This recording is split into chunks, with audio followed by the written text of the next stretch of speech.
Welcome to the deep dive. Today we're doing something a bit different. We're taking you deep into Chiang Mai, Thailand. hmm But this isn't, your usual guidebook overview. No. Our mission is to give you a real snapshot. What's the pulse of the city right now? Like, what's actually been going on in just the past 12 hours? Today's July 4th, 2025. Exactly. We've got a stack of local sources here, fresh off the press, so to speak. Yeah, we've been digging through them. And the idea is to sift through these top stories, pull out the key challenges, the exciting developments, basically give you a real feel for what it's like on the ground there. And it's quite a mix, actually. It really is. We found stuff about urgent environmental responses, some really crucial cross-border talks, and then these, well, pretty ambitious long-term plans for the city itself. Yeah, it paints a picture of a city that's not just, putting out fires. Right. It's actively managing the present, but also very clearly building its future. Kind of all at the same time. Okay, so let's dive in. What's been the biggest headline in the last, say, 12 hours? Well, the most immediate thing, no question, is the weather. Monsoon season. Yep. Chiang Mai is under a yellow alert right now. We're talking heavy, potentially very heavy rainfall. Okay, yellow alert. So that means floods. It means a serious risk of flash floods, yeah. Especially in those foothill areas and the lower-lying zones near the rivers. It's something they have to be ready for. And it sounds like ready is the key word. Our sources say local agencies are already moving fast. They're accelerating plans to dredge and expand the Ping River. That's right. And this isn't just tinkering around the edges. No. No, we're talking scale. Over 14 dredgers, more than 30 backhoes, basically working around the clock. Wow. Okay, what are they actually doing with all that equipment? They're aiming to deepen stretches of the river, taking them from maybe under 2 meters deep to around 4 meters. Doubling the depth. Pretty much. And also widening the banks. The whole point is to improve the water flow, let the river handle more volume. That level of immediate heavy investment. I mean, what does that tell you about how Chiang Mai deals with these monsoon threats? Is this typical? Well, what's striking is how proactive it seems. A lot of places might, wait until the water is rising. Reactively, yeah. Exactly. Yeah. But here, they're pouring resources into preventative work under an alert, not just after disaster strikes. All those machines working 24/7. It suggests a pretty clear long-term strategy for managing floods that they're deploying rapidly now. So it's baked into that planning. It seems that way. It suggests they really understand these cycles and are trying to stay ahead of them. And it's not just the big diggers and dredgers, is it? There's community stuff happening, too. Absolutely. Alongside the heavy machinery, you've got municipally organized sandbagging efforts. Right, along the Ping River. Yeah, focusing on those riverside zones. Yeah. Protecting important commercial spots like the Night Bazaar, but also people's homes and businesses. That sounds like a massive coordination effort. It is. It's a real collective push. Mhm. You see that community mobilization in action. Just thinking about the logistics, municipal teams are actually out there handing out sandbags.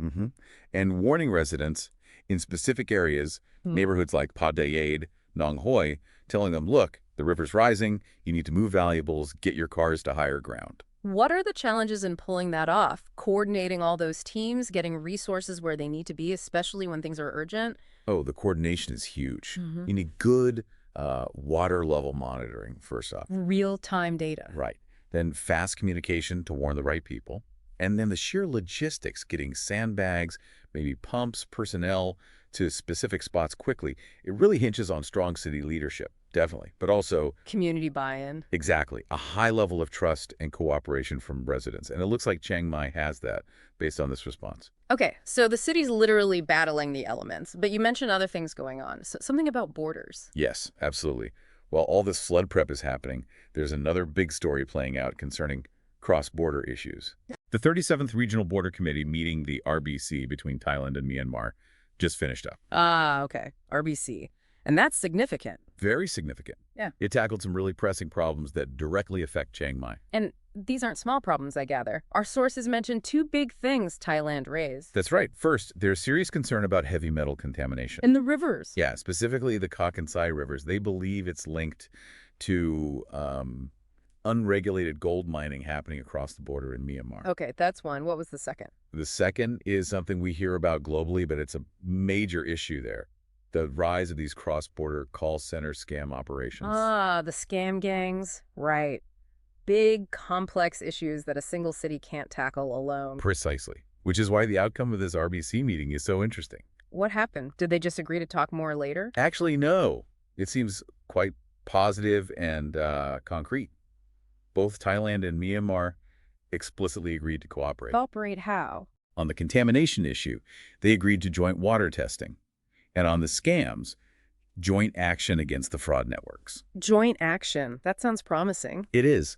Getting that kind of formal agreement on tricky issues like pollution and cybercrime across a border, it's a pretty significant step. It shows these things are being treated like, serious security threats now. And is this just talk at the diplomatic level, or is it filtering down? Are we seeing action in Chiang Mai itself? We are, and that's key. It's happening in parallel. The Chiang Mai governor, Niarat Pongsathorn, he's already overseen putting mobile water purification units in place. Along the Kokok River, where the contamination fears are? Exactly. And public testing centers, too.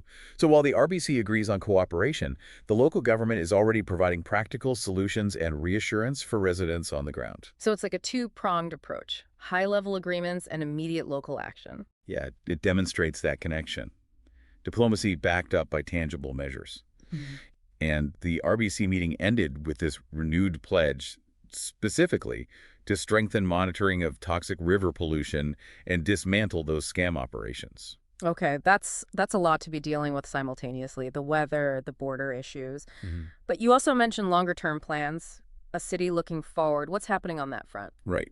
Beyond the immediate challenges, Chiang Mai is definitely positioning itself for the future, aiming to be more of a global hub. How so? For starters, they've just secured hosting rights for 6 international conferences next year in 2025. 6? That's quite a few. What kind of conferences? A real mix. Fields like engineering, medicine, environmental science, social sciences.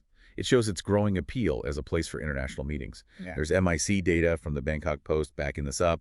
Meetings, incentives, conferences, exhibitions. Okay. And attracting those sorts of events doesn't just happen overnight, does it? What's behind that success? No, it's part of a longer game. It really connects back to this thing called the Creative Chiang Mai City Initiative. Ah, yes, I saw mentions of that. It's been around a while. Since 2010, actually. It's this long-term strategy focused on boosting Chiang Mai's strengths. Local design, crafts, digital media, tourism, its whole creative sector. So investing in its identity, basically. Exactly. Building on what makes it unique. And now you have experts saying, okay, we need to properly institutionalize the committee running this, make sure that growth is sustainable long-term. It's about building an ecosystem, not just one-off projects. An ecosystem, I like that. And part of that ecosystem must be infrastructure, right? Especially if you're aiming for global hub status. Absolutely critical. And there's a major project on the books. A light rail transit plan. LRT. Light rail in Chiang Mai. Okay, tell me more. Is this actually moving forward? It seems to be. The plan is for a 35-kilometer network, 3 lines. And they're targeting a launch in 2027. 2027, that's ambitious. It is. It's a big undertaking. What's the scope? Where would it run? It's planned to have both underground and overground sections. And the goal is connectivity linking the airport, key hospitals, universities, the main sports stadiums. So hitting all the major points. Right. The primary aim is to tackle the city's traffic congestion, which can be, pretty bad. I can imagine. Making the city easier to get around, more livable. It's a huge piece of the puzzle if you want to be a major international destination and keep quality of life high for residents. It signals real commitment. Okay, so let's try and pull this all together. What we've looked at in just the last 12 hours. It's quite a picture. It really is dynamic. You've got the city actively fighting immediate environmental threats, the monsoon, the flooding risk. The dredging, the sandbags. Then dealing with these complex cross-border problems, pollution, crime gangs. Right, through diplomacy and local action. And at the exact same time, they're laying down tracks, literally and figuratively, for future growth, attracting global events, planning major transit projects. That's really the heart of it, I think. These different news items, maybe they seem unrelated at first glance. Yeah, dredging rivers and planning light rail seem worlds apart. But taken together, they show a city constantly adapting, collaborating, investing. It's tackling today's urgent needs while simultaneously building for tomorrow, all within the same short time frame. It makes you think, doesn't it? You see these concurrent pressures, climate change impacts, these tricky cross-border issues, the challenges of rapid urbanization. All hitting at once. Yeah. How does a city like Chiang Mai manage that balancing act? trying to develop sustainably while also having these global ambitions. Is it maybe a model here for other cities? That's a great question to ponder. What can we learn from this multi-pronged approach they seem to be taking across governance, infrastructure development, and that community resilience we talked about? Is Yeah. definitely something worth thinking about.